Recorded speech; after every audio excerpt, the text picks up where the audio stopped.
Bueno, hoy continuando con la segunda parte de las terapias regenerativas en rodilla, vamos a hablar de la terapia génica. El principio de la terapia génica es el uso de fármacos intraarticulares que eliminan, pues, es una eliminación rápida por capilares sinoviales y el sistema linfático. Y las inyecciones repetidas generan una dificultad para mantener unos niveles terapéuticos prolongados.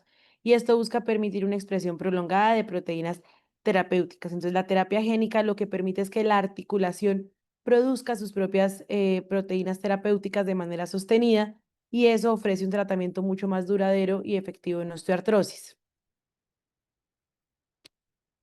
El objetivo es hacer una expresión controlada de genes terapéuticos, reducir la inflamación y la degeneración del cartílago y reparar el tejido y preservar la articulación. Entonces, utiliza o modula genes clave en la degradación del cartílago. Las vías de acción, entonces, puede ser una, la inhibición de las citoquinas inflamatorias, que pues es la interleuquina 1 beta y el factor de necrosis tumoral alfa, la estabilización de la matriz extracelular, disminuyendo metaloproteinasas y activando genes condrogénicos, y la estimulación de la condrogénesis, que es la activación del SOX y del colágeno tipo 2 y del agrecano. ¿Cuáles son los vectores que utilizamos para la terapia génica? Entonces hay vectores virales y vectores no virales. Los vectores virales tienen una alta eficiencia para entregar el gen terapéutico, como el retrovirus, utilizado en la terapia génica ex vivo, que es el que menos riesgo de escape celular tiene, y el virus adenoasociado, que es más eficiente en terapia génica in vivo. Entonces, las ventajas es que tienen una alta capacidad de transducción de los condrocitos y menos respuesta inmune, regulando e induciendo la expresión génica para adaptarse a la actividad de la enfermedad. Las limitaciones es que el escape celular extraarticular pues sigue siendo un riesgo y pues la inmunidad preexistente que pues que esto conlleva. ¿Cuáles son in vivo versus ex vivo? Las ventajas que in vivo es directa de vectores virales, busca modificar células condrocíticas en su ambiente natural y tiene mayor facilidad de aplicación. El ex vivo es una modificación genética de las células madre mesenquimales fuera del cuerpo. Después se tiene que reimplantar las células modificadas en la articulación y hay menos escape de células transgénicas, pero es más complejo y más costoso. ¿Qué podríamos decir en grandes palabras? Que in vivo es más simple y es más eficiente, pero el ex vivo es mucho más seguro y mucho más caro. ¿Hacia dónde vamos? Entonces, los estudios en terapia génica van hacia la expresión de interleuquina 1RA recombinante, que es una puntualmente específica para la reducción de la inflamación en artrosis, la regulación del factor de necrosis tumoral beta y del factor de crecimiento, perdón, que promociona la regeneración condral y el uso de SOX9 y las BMP7, que son estimuladores de condrogénesis en matriz en médula ósea. Ahora, ¿qué ensayos hay en curso? Está la terapia génica en fase clínica y la transferencia de genes como dianas terapéuticos. Las perspectivas, entonces hay más personalización en la terapia génica, optimización de los vectores y desarrollo de estrategias combinadas. ¿Sirve o no sirve? Entonces, en 2024 sale este artículo que busca como tal los resultados en osteoartrosis postraumática, entonces muestran que hay algo de efectividad, que una inyección única es suficiente porque dan expresión prolongada, mejora dolor, inflamación, preserva cartílago y hay ensayos ya de fase 1 y fase 2 completados con los resultados pendientes. Entonces, la terapia génica intraarticular es una estrategia innovadora y prometedora para modificar ese curso de la enfermedad. Como conclusiones, es una alternativa prometedora para tratar osteoartrosis sostenida y localizada, permite producción intraarticular de proteínas terapéuticas con efecto antiinflamatorio y condroprotector. Los vectores virales son eficaces, pero presentan riesgo inmunológico y de diseminación sistémica. Los vectores no virales ofrecen mayor seguridad, aunque su eficacia es limitada. Y el enfoque in vivo es más práctico, pero el ex vivo brinda mayor control y seguridad. Entonces, el futuro combina esa biotecnología con esa medicina personalizada. Luego tenemos los exosomas que harían parte del grupo como de enfoques celulares y no celulares, que son opciones regenerativas basadas y pues buscan ofrecer como tal beneficios de la regeneración del cartílago. Entonces, los exosomas emergen como una nueva herramienta terapéutica por sus propiedades que los distinguen de otros sistemas de administración de medicamentos. ¿Por qué? Porque son nanovesículas de más o menos 30 a 100 micras que se derivan de la célula y tienen un gran potencial de regeneración y facilitan la comunicación intercelular, entregando como tal agentes terapéuticas muy específicos y eficientes. Entonces actúan como unos mensajeros intracelulares que tienen ARN, proteínas y lípidos. Casi todas las células lo secretan y uno las puede encontrar tanto en plasma como en orina como en líquido sinovial. Entonces, la función clave de los exosomas es comunicar célula a célula. Entonces, un poco de la biogénesis del exosoma. Entonces, las vesículas como tal se producen por gemación desde la membrana plasmática. Eso da lugar a endosomas tempranos. Esos endosomas evolucionan en endosomas tardíos y posteriormente se forman los cuerpos multivesiculares. Esos cuerpos multivesiculares se degradan en lisosomas, forman endolisosomas y empiezan como tal a funcionar en el espacio intercelular. Cuando se fusionan con la membrana plasmática, se liberan los exosomas al espacio extracelular y quedan flotando llevando esos mensajes moleculares clave como si fueran como mensajes o cartas biológicas. El mecanismo de acción es inhibir la apoptosis y la senestesia condrocitaria, reduciendo metaloproteinasas y ADAMS, que son rutas como tal, son como unas rutas moleculares que cortan colágeno y proteoglicanos, pero son unos degradadores de matriz, activan las vías anabólicas y hacen una modulación inmunogénica por una polarización de M1. M1 es un macrófago como tal proinflamatorio, em, que pues busca modular al macrófago M2, que es el reparador, y suprimen factores de necrosis tumoral e interleuquina 1 beta. Entonces, estas son un poco de las formas de aplicación. Entonces, en la imagen A vemos de las funciones de aplicación. Tenemos que puede ser antiinflamatoria porque pueden liberar citoquinas articulares. Las B, pues pueden promover esa polarización de los macrófagos M2 reparadores para modular la actividad de los linfocitos T. Las C son exosomas que liberan su carga terapéutica y activan señales para la proliferación celular y síntesis de matriz. Las D también actúan sobre células sinoviales inflamadas, reduciendo como tal esa secreción de citoquinas proinflamatorias. Y las E, lo que ven es que pueden estimular la formación ósea diferenciándolo en osteoplastos, reduciendo la resorción ósea o la actividad osteoclástica, ayudando a restaurar la integridad del hueso subcondral. Entonces, hay posibles aplicaciones diagnósticas y terapéuticas para los pacientes con osteoartrosis. Entonces, pues puede ser en plasma, el suero, el líquido sinovial y pueden utilizarse a futuro como un marcador diagnóstico o pronóstico. Entonces, esto es como lo más nuevo. Las fuentes de exosomas, entonces puede ser de tejido adiposo, de médula ósea, de tejido sinovial o de cordón umbilical. Entonces, pues cada uno tiene sus ventajas y sus desventajas, pero pues por cuestiones de tiempo dejo como este cuadro de resumen. Entonces, las de tejido adiposo son muy disponibles porque es por grasa subcutánea y liposucción y tienen un potente efecto antiinflamatorio. Las de médula ósea, amplio respaldo preclínico y un buen perfil regenerativo condroprotector. Las de tejido sinovial son muy específicas para la articulación y tienen un fuerte efecto regenerador local. Y las de cordón umbilical, pues son una fuente neonatal joven, son muy poco inmunogénicas y tienen una gran capacidad proliferativa. ¿Cuál es la función clave entonces? Pues como herramienta diagnóstica em, y como aplicación terapéutica.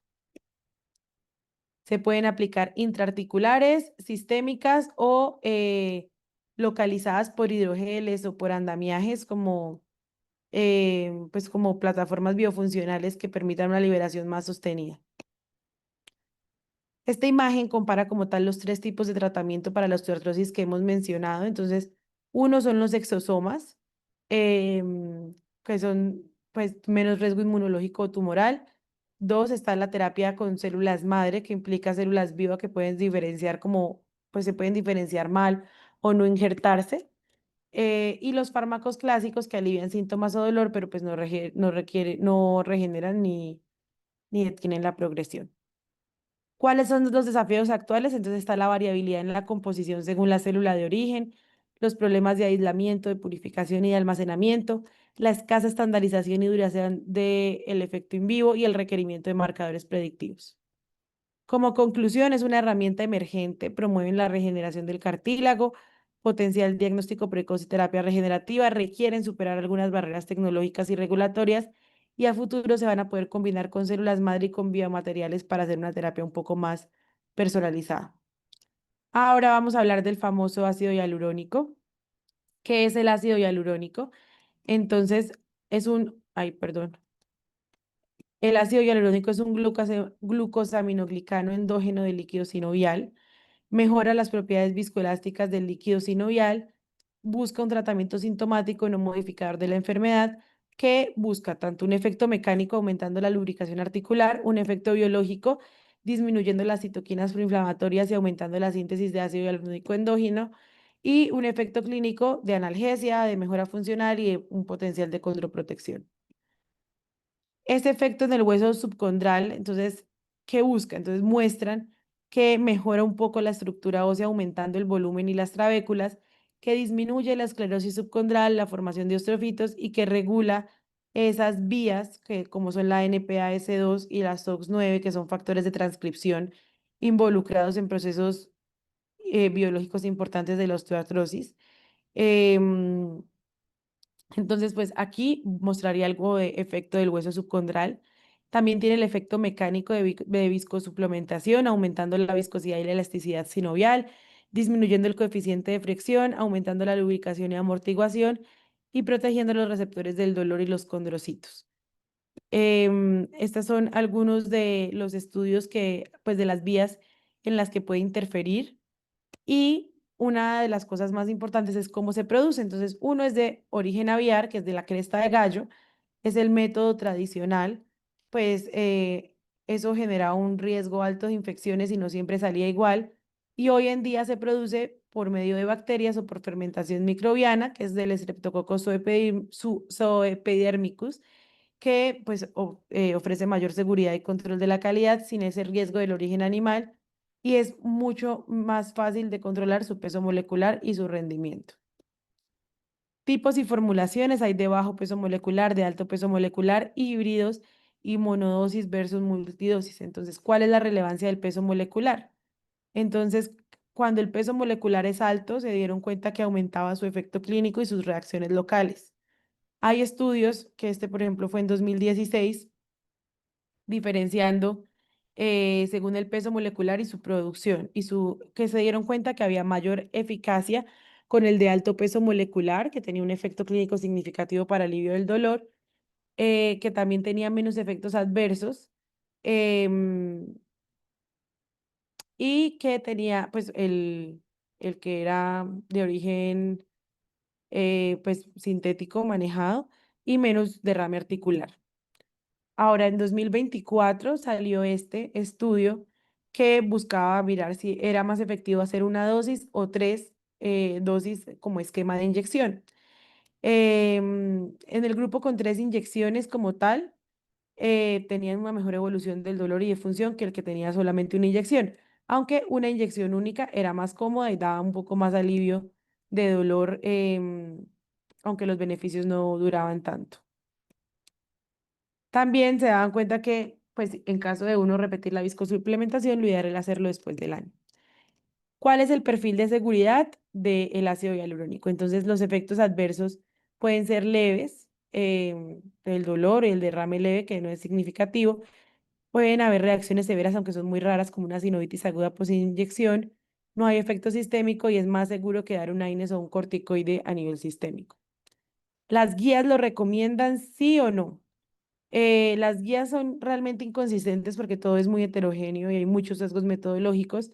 Europa lo adopta mucho más que Estados Unidos, pero pues podríamos decir que la OARSI, que es europea, lo recomienda, la SEO como segunda línea y la ACR de forma condicional.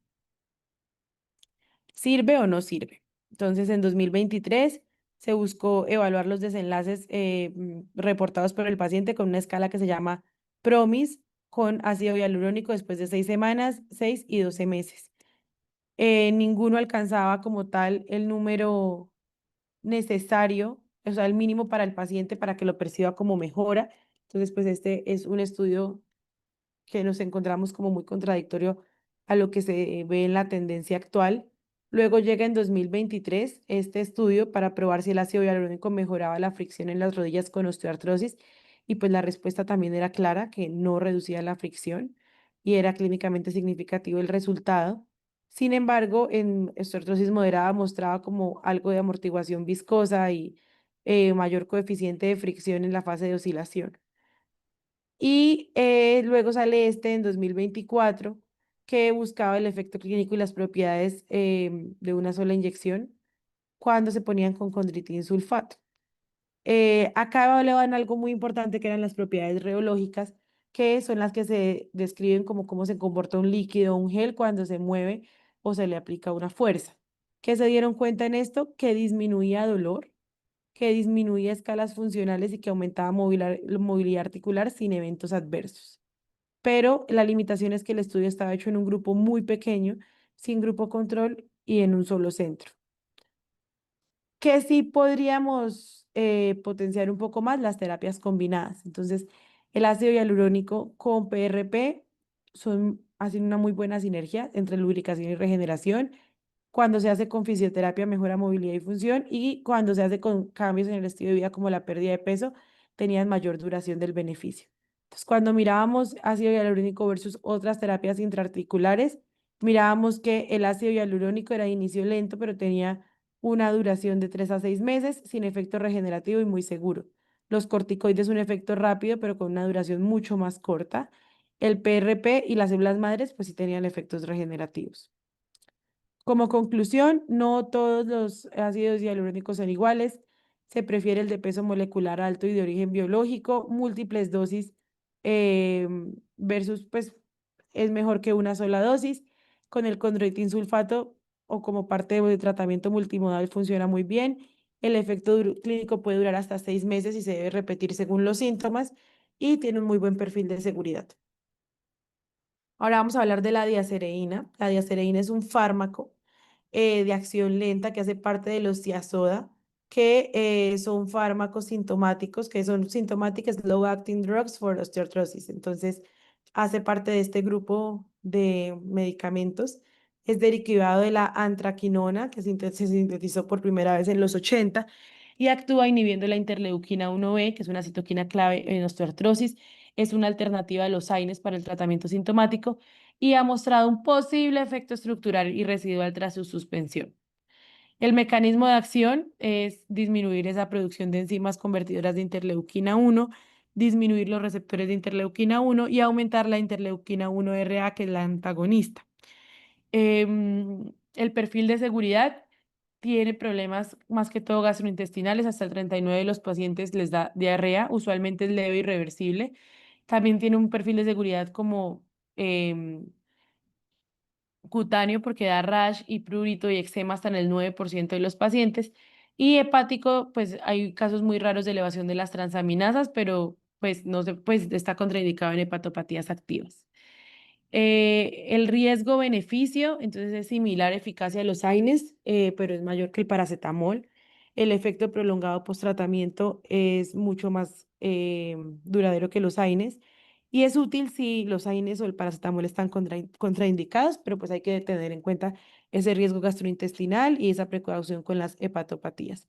En esta, la SEO sí la recomienda como tratamiento de base en osteoartrosis de cadera y de rodilla.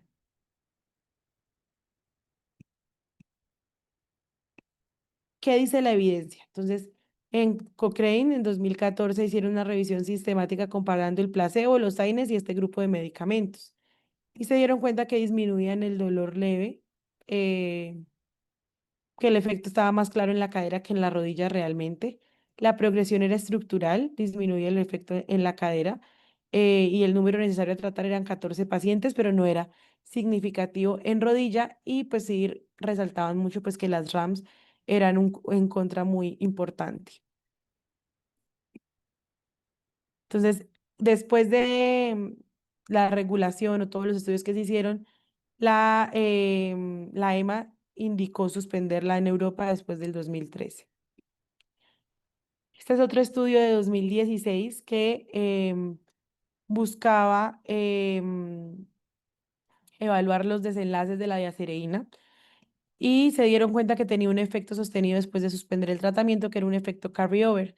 Y eso significaba un efecto como que arrastra o que continúa a lo largo del tiempo. Entonces, pues sí, muestra algo de eficacia, pero pues comparado con AINES, termina siendo igual al mes de uso. Luego miraron el efecto estructural en dos estudios puntualmente. Y en este, que era en osteoartrosis de cadera, se daban cuenta que los pacientes sí disminuían como esa estrechez articular de más de 0,5 milímetros con el tiempo, pero en cadera. En rodilla no se ha mostrado como tal eficacia. Luego está este artículo de 2020, que lo que miraban era mirar los efectos de la diazireína versus el celecoxib. Entonces, que se dieron cuenta que la diacereína no era inferior al celecoxib para reducir dolor y mejorar la función y que tenía una buena tolerancia y no documentaron eventos hepáticos ni cardiovasculares graves. Pero sí el gastrointestinal de la diarrea, pero que era leve y autolimitada. Y era una opción válida si los AINES estaban contraindicados. Luego en 2022 sale este para hablar de la eficacia de la diacereína. Se dieron cuenta que mejoraba dolor y función versus el placebo, que tenía un efecto residual que mantenía los beneficios un corto tiempo tras suspenderlo, pero también hablaban de las RAMs que hemos hablado, aunque también las mencionaban como tolerables. Luego en 2024 sale este estudio que compara como tal la diacereína genérica como versus la original y se dan cuenta que la genérica funcionaba igual de bien a la original para dolor y para función de osteoartrosis, solamente que se demoraba un poquito más, pero no había una diferencia real al final de 6 meses y las dos eran seguras. Por ejemplo, acá en Colombia la genérica vale 36.000 pesos, mientras que la original vale 150.000 pesos. Entonces, como conclusiones, es una alternativa válida a los AINES, mejora el dolor, función y placebo, comparable con los AINES, tiene un efecto residual después de suspender el tratamiento. La diarrea es frecuente pero tolerable y se puede considerar en pacientes con riesgo gastrointestinal cardiovascular. También tenemos el colágeno, muy frecuente, los pacientes lleguen a la consulta diciendo que están tomando colágeno. Hay varios tipos de colágeno, está el tipo 1 y está el tipo 2 em, que es oral. Entonces, bueno, el tipo 1 es estructural, está en piel, huesos y tendones y viene en forma oral hidrolizada de suplementos y intraarticular, que es polimerizado. Y está el tipo 2 que es el del cartílago articular, que el uso oral no está desnaturalizado, se puede dar 40 miligramos día y tiene acción inmunomoduladora. Entonces es importante porque ese colágeno tipo 2 no desnaturalizado se mantiene en su forma activa y se utiliza principalmente para las articulaciones y es el que realmente puede inducir a una tolerancia inmunológica para estimular el crecimiento y como tal esa rediferenciación de los condrocitos. Mientras que el hidrolizado son unos péptidos de colágeno de bajo peso molecular que se obtienen por acciones enzimáticas por medios ácidos o alcalinos. Entonces se utiliza más que todo en la industria alimentaria, farmacéutica y cosmética, pero el específico del cartílago debería ser ese tipo 2. Entonces, esta es como una comparación. Entonces, el colágeno tipo 1 intraarticular tiene algo de evidencia, es eficaz y es seguro. El oral tiene una evidencia muy leve, o sea, el colágeno que le venden a las personas no es el ideal. Y el tipo 2 oral sí induce a los TREX, que son unas células T reguladoras especiales del sistema inmune que disminuyen la inflamación. Entonces, si vamos a aplicar uno, pues idealmente que sea intraarticular o dos, que sea el colágeno tipo 2 que es el UC2 oral. El colágeno tipo 2 no es naturalizado, entonces es un componente estructural clave del cartílago, conserva su estructura helicoidal, se obtiene principalmente del cartílago de pollo, pero también bovino y marino y se administra por vía oral. ¿Cómo se obtiene? Entonces la materia prima es del cartílago de pollo, de tiburón, de calamar o bovino, se hidroliza y bueno, el reto que tiene esto es el bajo rendimiento y las muchas etapas que requiere su obtención. Entonces, ¿cómo actúa? Se hace una tolerancia oral, activa los linfocitos T regulares en el intestino, eso inhibe la respuesta inmune contra el colágeno articular, disminuye la inflamación, disminuye las citoquinas proinflamatorias y disminuye las metaloproteinasas y la degradación de la matriz. No es solo un suplemento que rellena el cartílago, sino que es una molécula que realmente va a buscar modular el sistema inmune similar a una mini vacuna oral, básicamente para la osteoartrosis. ¿Qué propiedades da? Pues su estructura, la triple hélice, que es rico en glicina, prolina y hidroxiprolina, la baja solubilidad natural, que pues, requiere extracción enzimática por medio de la pepsina, y la alta sensibilidad al pH, temperaturas y sales. Estabilidad gastrointestinal y biodisponibilidad, pues las enzimas y el pH, la temperatura del tracto digestivo lo pueden degradar, y ese vendría siendo nuestro problema, pero una muy buena parte llega intacto al tejido linfoide asociado al intestino, que es el GALT, que eso activa sobre las placas de Peyer, que estimula esas células T reguladoras, que son las TREC. ¿Qué mecanismos inmunes se han propuesto? Uno, la tolerancia inmunológica oral, la disminución de interleuquinas y de metaloproteinasas, y que aumenta la interleuquina 4, el factor de crecimiento beta y el SEAM de T. ¿Qué evidencia tiene en rodilla? Pues los estudios se han hecho con una dosis oral baja de 40 miligramos al día y se han dado cuenta que sí disminuye dolor, rigidez, aumenta función física y mejora la tolerancia que los AINES. Cuando lo comparamos con otros tratamientos es excelente, sobre todo comparado con la glucosamina y la condritina y sobre todo sobre los AINES que tienen tan mal perfil gastrointestinal y renal. ¿A qué dosis? Entonces, como les digo, los estudios son 40 miligramos al día. Son 2 cápsulas de 20 que se toman en la noche, y eso equivale a 1,2 miligramos de colágeno tipo 2 nativo. Que se dieron cuenta que si disminuye escalas funcionales de dolor, de rigidez, de uso de medicación de rescate y está muy bien tolerado. ¿Qué dice la evidencia? Entonces, pues ellos hablan del efecto del colágeno tipo 1 hidrolizado, pues que realmente no reduce, pues no reduce como tal. No es útil cuando se utilicen esas formas farmacéuticas, y el tipo 1 hidrolizado podría proteger las articulaciones, pero disminuye, ay, qué pena, es que me confundí. Este estudio es como tal del colágeno tipo 1 hidrolizado, no del tipo 2.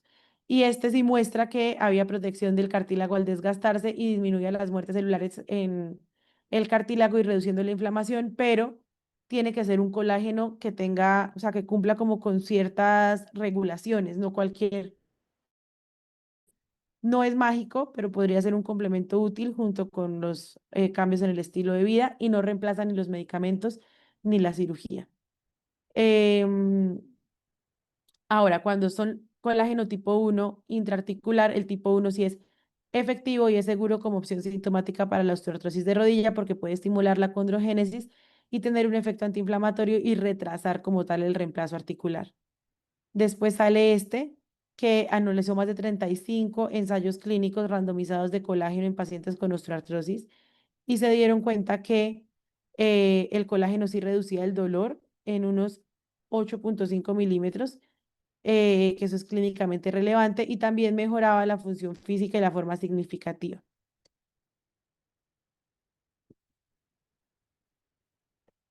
Ahora, en 2024 sale esto, que es una revisión sistemática y un metaanálisis, y también muestra que el efecto de la suplementación con colágeno disminuía dolor y función física.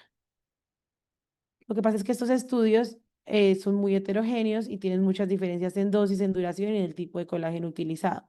Entonces, pues eso hay que tenerlo en cuenta cuando uno lo vaya a formular.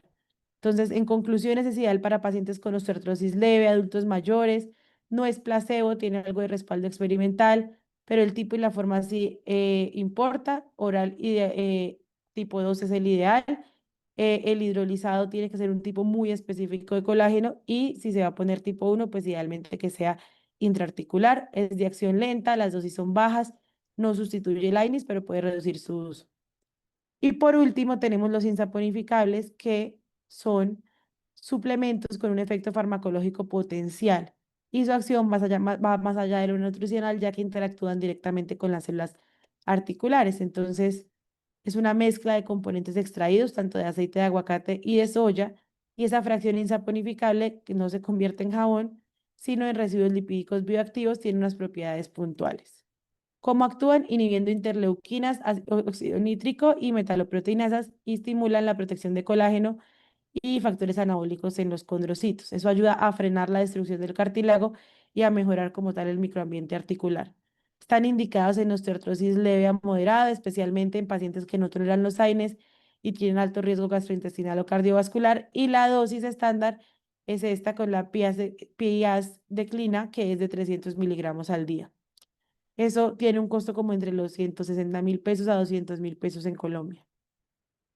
¿Cuáles son las limitaciones? Pues la variabilidad entre marcas y formulaciones. No todos los productos tienen estudios clínicos y necesita más evidencias cuando se comparan con los soda y con los estudios con los mecanismos en humanos. ¿Qué dice la evidencia? Entonces, básicamente disminuyen el edema articular y aumentan la carga en la extremidad afectada. También los resultados, es importante porque la PIAS declina es el único que tiene como estudios sólidos, porque tiene una composición química única que explica como tal su mayor actividad. Entonces los estudios son más que todo hechos en este medicamento, disminuye el óxido nítrico y aumenta anabólicos condrocitarios. Y otros productos cuando lo comparaban, pues había menos o nula actividad antiinflamatoria o catabólica. Como conclusión, son suplementos con efectos sintomáticos lentos. Su acción se basa en la modulación del condrocito. La piazeclina es el que tiene como una composición más activa y está mejor estudiada. Perdón. El artrocen pues mostró beneficios modestos en modelos animales y la eficacia clínica puede variar entre marcas.